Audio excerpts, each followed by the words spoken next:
What up? Hello. What's up, everybody? We're here to do a quick little couch review for Doctor Strange Multiverse of Madness. Got a special guest here with me. We're doing a little collab with the Normies and... The Secret Screen Society. And you are? I am Shelby. Shelby. Shelby also works for us at the Normies, too, so she's pulling double shift. Go subscribe to them. They are our sister channel. If you guys didn't know, we'll leave the link in the description. So go show them some love for sure. And yeah, let's get into it. Yeah. We saw the movie last night. We did. I saw it at like 9:30, so super late. I saw it at about like 9:45. Here, I'm going to pull up my notes. But, okay, so why is it only me on the couch? It's because I'm the only one that was impatient. I was like, there's no way. Everyone else wants to react to it. This felt kind of on a marketing scale like somewhat on par with No Way Home. Mm-hmm. And I know that spoilers were out like the second the movie was out. Oh, no, yeah, definitely. So I just didn't want to wait. But if you want to see some blind reactions where, you know, I'm sure you guys will react to it too. And the rest of the normies will react to it. So look out for that. But right now we're going to talk about the movie. So here is your spoiler warning. Yes. This is a spoiler review. We're going to be talking spoilers. I'm going to put spoilers in the title, in the description. And all of it. So don't come for us in the comments. We are... from this point forth, discussing spoilers, okay? So, let's get to it. Let's talk about the movie. Let's just start with the opening sequence. Yeah. So, what did you think? I think it was good because it established what it was about, like, right away. They were in the, what was it called? The Gap? Yeah. America Chavez and Doctor Strange from a different universe. We didn't really learn what universe specifically he was from, but... it started off right away with America being chased by a monster and just established the tone of the movie right away, which I thought was good. I liked it. They just like threw you right in. Yeah. There wasn't any like no build up. It was just like bam, we're just in there. So that was cool. I really liked that. And speaking of America Chavez, which that's a very interesting name for a character, but I guess let's just talk about her for real quick. She's a new addition to the MCU. Yeah. And I think she did a really good job. I think she did too. And the way they set her up with her backstory and everything, with her mom's possibly disappearing into the multiverse, it just set her up for more down the line. And I'm excited to see her in more things. And I really want to see her find her moms. Yeah. And it was really compelling, I thought. And coming from No Way Home, like it seemed like, you know, Tom Holland and Benedict Cumberbatch, like they had kind of like the characters had kind of almost like a father-son relationship. So I think they filled the gap with America because I think Doctor Strange needs that like kind of... he needs someone to bounce off of. Yeah, he needs a bounce off of, but also he just seems like a fatherly... I don't know. They kind of... it seems like they just replaced Tom Holland with America Chavez for that like kind of child role for Doctor Strange. But yeah, she did a really good job. I really enjoyed her performance. I think she was a great addition to the movie. She was really witty, really humorous. And then we cut to the wedding, and we have Rachel McAdams coming back. Love her. She's one of my favorite actresses. Yeah. She's been around for a long time. We're like kind of coming back to that whole like not a love triangle, but like, you know, it's just like that thing where they're just not right for each other, and some people, like, not all relationships end in happy endings. And I kind of like that realistic aspect of their relationship. Yeah. And it was still cordial. What I found funny is like when obviously there was another monster fight after that. It's like it's so trivial now because when they were watching from the balcony, he's like, "Oh, that's so cool." Yeah, they weren't even afraid. They were like, they got it. There's a few other things I want to mention because so many things have happened in this world now that it's just like it's trivial. I guess, okay, one I'll mention right now. We see characters bringing up the blip over and over again. We're talking about Spider-Man. We're talking about all the things that happen in the MCU, but like no one... You've seen Eternals, right? Yes, I saw Eternals. No one is talking about the Celestial that's popping out of the ground. Like that is so weird to me. I feel like they would... not a single mention. Do we know where this movie exactly is at the timeline? Is it confirmed to be after the Eternals? Because Eternals was after the blip. Like right after the blip, right? Yeah, so, I mean, it's happened now. Yeah, so weird that they haven't... that they don't mention it. I don't know what the plan is for that, but it's just funny that like everybody mentions everything but that. So who knows when that's going to come back around. Okay, let's get into the meat of the story now, the Wanda reveal.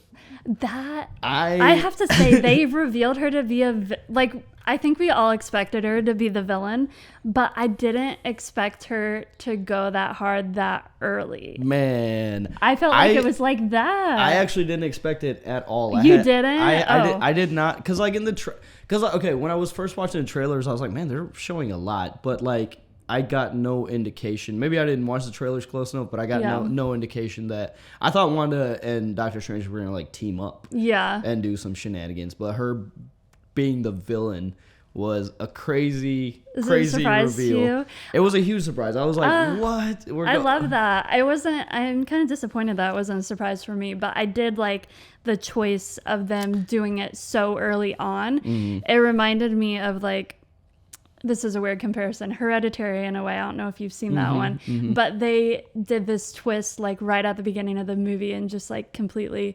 washed out what you thought was the movie was going to be about. And I think that was a smart choice from them, because even though you said you didn't think she was going to be the villain, I feel like a lot of people were speculating that, and the fact that they chose to reveal it so early opened up the movie to do more stuff with it. Well, I know Scarlet Witch in the comics, like she started out as a villain, right? Yes. Yeah. So like it makes sense that they went there, but like I don't know, I just didn't expect it. Everything that happened in WandaVision, her becoming the Scarlet Witch at the end, like that. I mean, she grabbed the Darkhold at the end of the show too. I guess the clues were there, but like I just didn't expect it. So like, what did you think about her motivation?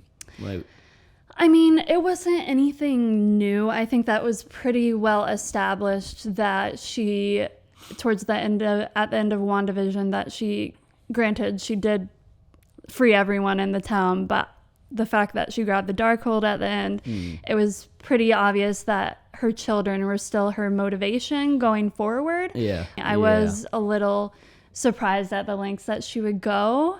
Because America is like a child, and you were planning on killing her, and she killed other quote unquote innocent people to be able to do that. Her kids are a big deal to her in the comics as well. Yeah. Right? I really liked this villain, and like you said, they revealed it so early. Like, this definitely felt like a Marvel movie, but it kind of broke the mold of the formula in some places. I think it did too. Yeah, and it was so conflicting, because I mean, both of these we've kind of known these characters for a while. I almost feel like this was Wanda's movie, and not so much Doctor Strange was kind of living the events of what was happening, but it felt more like Wanda's movie. I definitely lean towards it being Wanda's movie, but I also feel like it was an almost even split between America, Wanda, and Doctor Strange, because they all went through their separate journeys and like ended up somewhere else at the end. Yeah. I feel like they should have just called it Marvel's Multiverse of Madness. I feel like because it wasn't really just his movie. Yeah, and like, since they were bringing up the events of WandaVision, I don't know why, but I expected like White Vision to be in the mix somewhere. I feel like he is like a loose thread. Because towards the end of because towards the end of WandaVision, he got this information of his old self back, and it seemed like he was trying to compute that, and it was getting him back to at least a version more close to a version of what he originally was, the first Vision. Yeah. And it's like, where is he though? Exactly. Like, I thought that. And where is he going to come up? Like, this was the movie that I felt like that would be. So let's talk about the attack on Kamar-Taj, where she like goes ham for the first time. I know. That was so unexpected. I mean, we knew she was the villain. Was coming. Like, she was given the warnings, and I knew she was gonna do it, but I didn't expect that level of violence from her. This also felt a little bit more violent than like other Marvel movies. Like, I know they all have violence and like all that, but like this felt more gritty.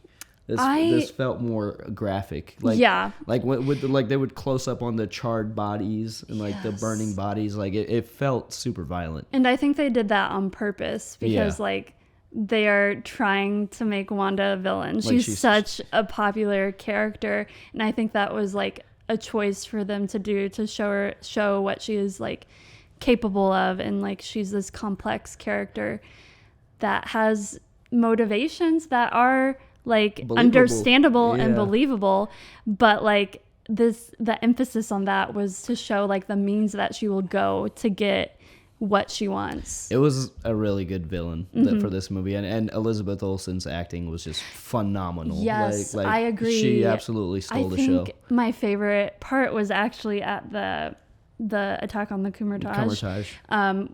I just loved, like, she was I liked that they all worked together and did the shield. And then she figured out a way to get in someone's head. And I loved her coming up behind that dude and whispering, "Run." That was iconic. That was very... And the line just before it, too, where she's like, everything that's about to happen right now is me being reasonable. Yeah. Like, man, there were several lines from Elizabeth Olsen that... She's like, unhinged in the best way. Yeah, it was really, really good. Okay, so let's move on to while the attack is happening on Kamar-Taj. Them traveling through the multiverse and like through all of those. Yes, dude, that was crazy so sequence. Cool. So cool to see all the different things and everything, like the paint universe. This movie definitely warrants multiple watches because I feel like there were so many Easter eggs in that sequence, and just how the camera was like kind of panning around them. And oh my god, it was great camera work during that scene as well. That was one of the coolest.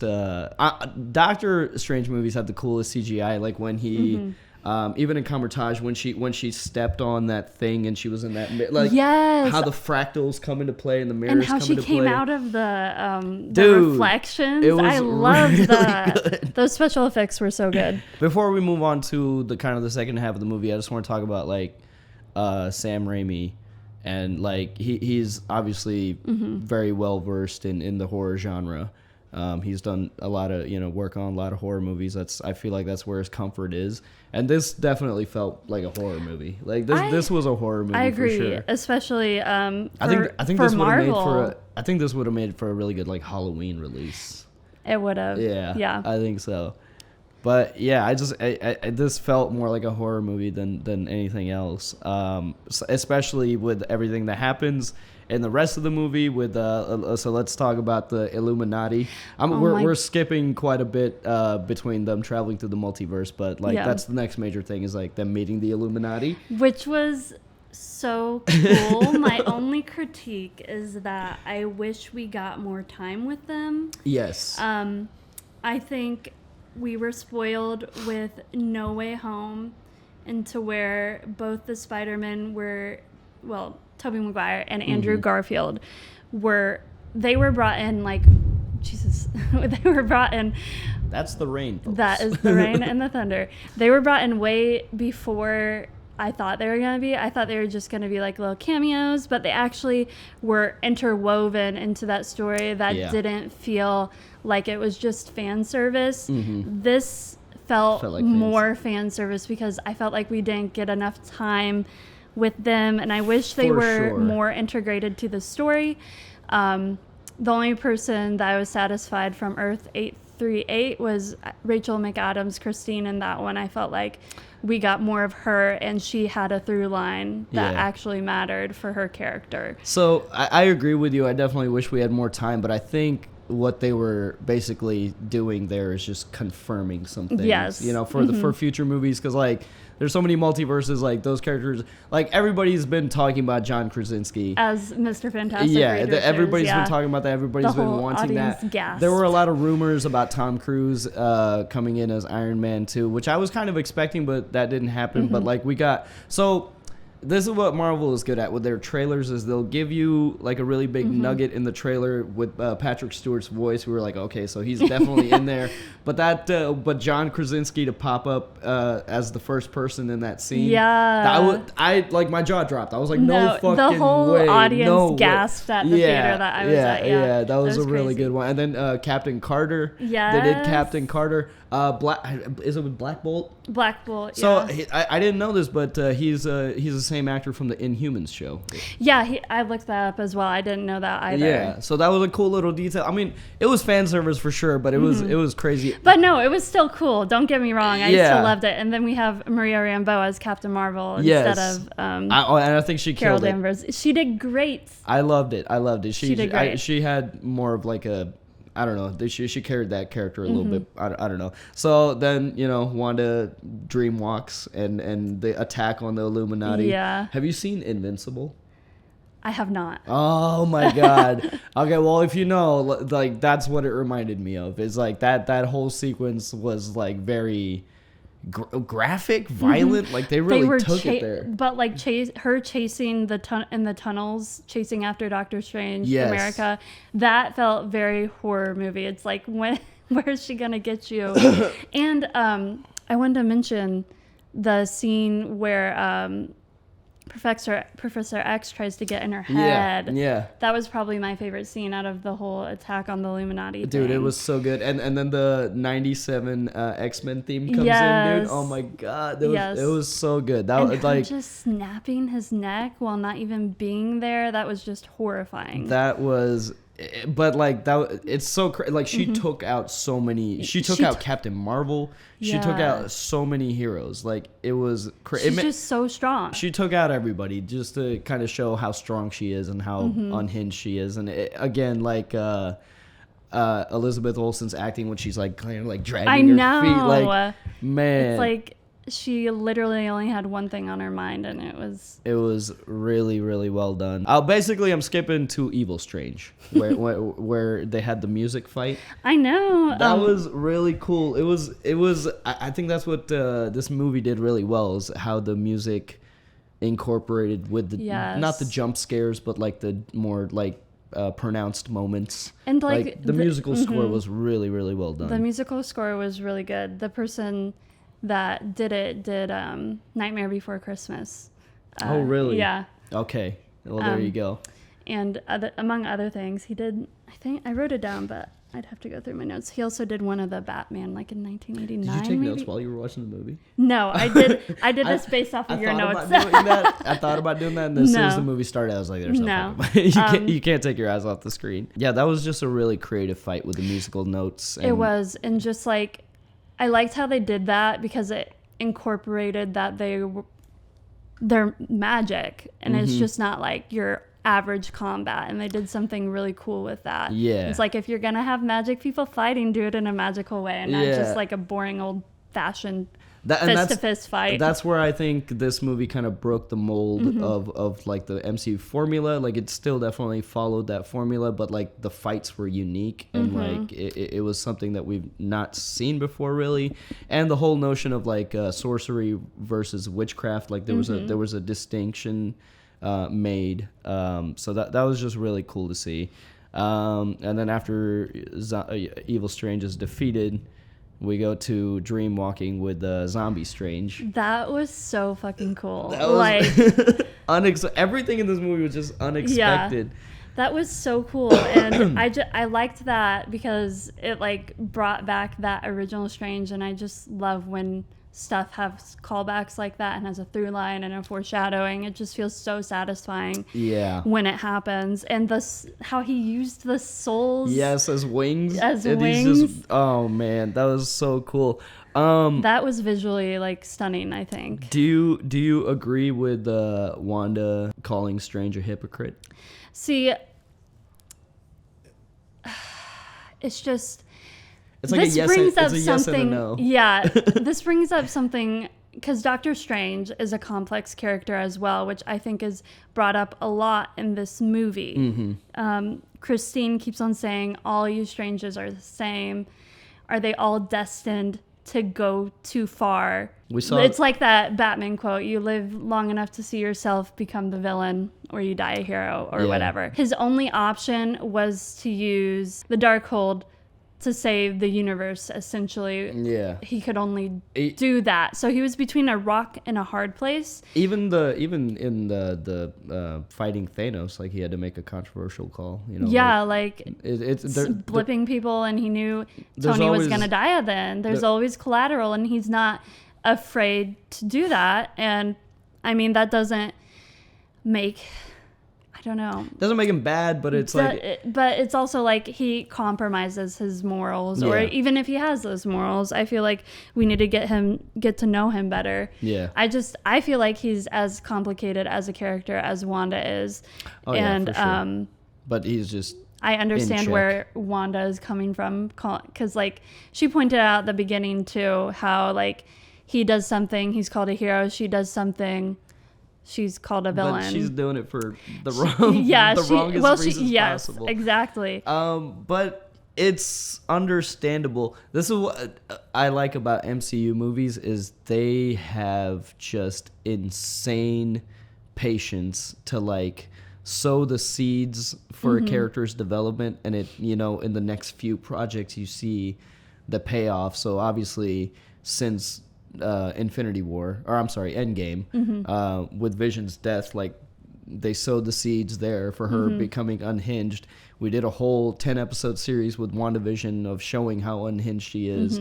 Then thinking maybe she's okay by the end, but then like it's because it took so long, it's believable that like she's become this way. Yeah, and it's satisfying like, too. Like it was a really well developed character arc for her. Yeah. And I know Elizabeth Olsen is signed on for more movies or television shows. She signed a new contract and everything. So that's where I was wondering where she'll come up next. I am curious too. So let's move on to the climax. Again, I thought this was, I mean, obviously there was a lot of CGI used, but it didn't feel like a typical MCU finale. Like it felt somewhat different. Like I'm glad those like big four behemoth things were just taken care of quickly. Yeah. Because like, you know. It wasn't the crux of the story. The crux of the story was her trying to get to her children. Yes. And that's why I think it was very much poetic justice that was America Chavez that made her see her children and her children being so freaking scared of her, and that's what gets her to stop. Yeah, that makes sense. Yeah, it makes extremely more sense than there being an all-out down-out fight and her being defeated that way. It makes more sense that she stops herself because of her children. Yeah, I really like the ending. I'm glad there wasn't like a big like power struggle. It was all. Like Sam Raimi did a good job with like it was more the emotions and the motivations behind decisions that were driving the movie, and not just action sequences. Exactly, which was perfect for this movie. As you said before, it kind of broke the mold in a way. Yeah, I think this was one of the strongest MCU movies. So I want to talk about this phase of MCU content. It feels a little bit all over the place, but I think it's feels more like I'm not a comic reader, but like this movie felt like a comic, you know, because it was so fantastical, it was so far out, and like I know there's so many comics where like heroes kill each other all the time, and to finally see that, like it's not like some secret organization that we're fighting, it's one of us that we're fighting, it's each other, and she's actually killing them. That was like very unique to see. Like the first 10 years felt like a little bit more connected because it was just about the Infinity Stones. So I think it was a little bit more tightly connected. This new branch of content is a little bit all over the place. We're dealing with like so many iterations of the multiverse with Loki, like all those timelines branching.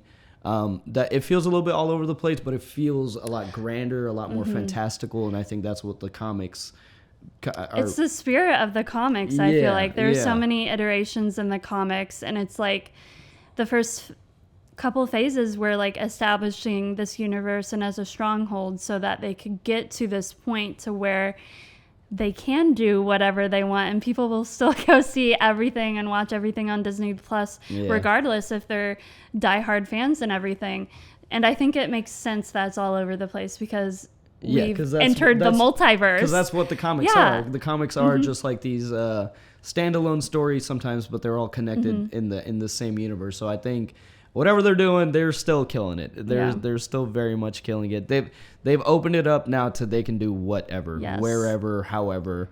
We're definitely, I feel like they definitely confirmed Fantastic Four. Yeah. They definitely confirmed X-Men coming in at some point. It's just like what timeline is it going to be in? Is it going to be in the original timeline, or is it going to be in a different universe? And now I feel like this also opens up room for just standalone movies about like one thing that doesn't necessarily have to connect with everything else, you know? I mean, like with Moon Knight on Disney Plus, that is literally a standalone series. Yeah. I feel like you don't have to watch any other Marvel show, Marvel movie to be able to get that. Yeah. It's been well over like 10, 15 years of Marvel stuff at this point, so I'm sure most people in the world are ingrained in the movies. Yeah. But for anyone that hasn't really gotten into them yet, it would be so intimidating now to get into it because it's so much stuff. And it's all connected. Yeah. So I would like to see more standalone stuff because it definitely opens room for it. All right, so let's end it off talking about the 2 end credit scenes. Let's talk about I don't know who Charlize Theron was supposed to be. I wrote it down. She was Clea. Clea. Or What's Clea. Clea, what's her deal? Clea. She's from the Dark Dimension. Oh. And she's the niece of Dormammu, which was the monster fight in the first Doctor Strange Dormammu. film. Dormammu, yeah. Okay. Yeah, I don't know his third eye opening up. I don't know if that's a good thing or a bad thing. Like. Yeah, Evil Strange had it. Yeah. I don't know. I mean, all the dark holds were destroyed, so he can't really use those. Yeah, so maybe anymore. Maybe he was just corrupted enough to unlock something, but it can't go any further than that. I don't know. That was interesting. I didn't expect Charlize Theron She was just like, come on. I'm excited, though. I'm just opening up a portal on the sidewalk and people just walking normally by. Like, I don't think anything would faze me anymore. No, if you lived in that universe, if you lived in New York especially, second aliens dropped out of the sky in 2012, you're probably like, I'm done questioning things. Now the trope in any future movies for characters to be like, that's impossible. Like, you can't, anything can happen. Yeah. But and then the second end credit scene was funny. It was Bruce Campbell, right? Yeah. It was funny, but I was like, damn it, I wish I didn't sit through 20 minutes of credits for this. I know. I was hoping it would tie into something else. Because in No Way Home it ended up being the trailer for this movie. So I don't know, but Bruce Campbell's a funny guy, so it was good. It was a really, really good movie. Hopefully you saw it in IMAX. If you didn't, did you see it on IMAX? No, I saw it in a regular. Dude, you need to go. You need to go see it in full, a true, like the Indiana State Museum IMAX. Okay. It was. I'm definitely gonna watch it again. I think this movie deserves at least a second viewing. There's so much. Oh yeah, that was another thing. Do you feel like it was like a pretty balanced movie, or do you think there was like too much stuff in it? Because it was pretty like nonstop the whole time. It was pretty nonstop. There was literally, I feel like there was no like downtime, which I don't mind that. I don't mind that. Like I said, the biggest issue that I had was that I wanted more time with the Illuminati, but I couldn't tell you what I would cut out instead. To give more time to that. It did feel like a shorter Marvel movie, though. I would have loved to see John Krasinski do something. A little more. He was done right away. She took him out right away. Yeah. It would have been cool to see more, but I'm happy just knowing that they confirmed those things. So we're gonna get that at some point for sure. Yeah. Amazing movie. That does it for our review. I am Mickey. I'm Shelby. From Secret Screen Society. Link is in the description, guys. Go show them some love. Hit the like button on this video. And stay tuned for the blind reaction of this movie when it finally comes to streaming. And we'll see you then. Bye. Thanks for watching, guys. Be sure to give the Secret Screen Society a follow when you get a chance. Definitely go rewatch this movie in IMAX. If you didn't do that, it's totally worth it. We love you guys. Thanks to all of our super patrons. Thanks to all of our followers. And we'll see you next time.